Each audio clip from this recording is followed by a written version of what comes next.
Ahora, después de una bonita, celebración grande de carnaval, nos tour por mirar atrás, arriba, algo de hopi orgulloso de je.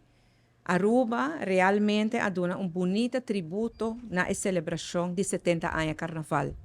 Estava tem 4.235 participantes da parada fim de semana e quase 800 voluntários juntos a percorrer para um espetáculo de marca maior. Nos mira uma celebração de criatividade, de uma parada somente colorido, luxuoso, com roupa e ambiente, que nos turpora gosta de gente aqui na Aruba e mundo inteiro.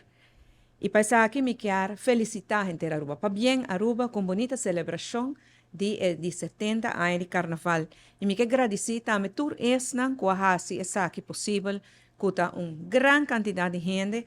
Pero me quero sim mencionar SMAC que organiza isso aqui, que não estava fácil para organizar-se, que é participante que fazem a parada assim grande, líder do grupo, músico e também as autoridades policial que a percorrer para turcos na ordem, no departamento DOE, Serlimar, CMO, Coro de Cruz, que a percorrer para nos hospital, e assim, tour es que a engrandecer nos carnaval, e es que vai mira e apoiar nos participantes.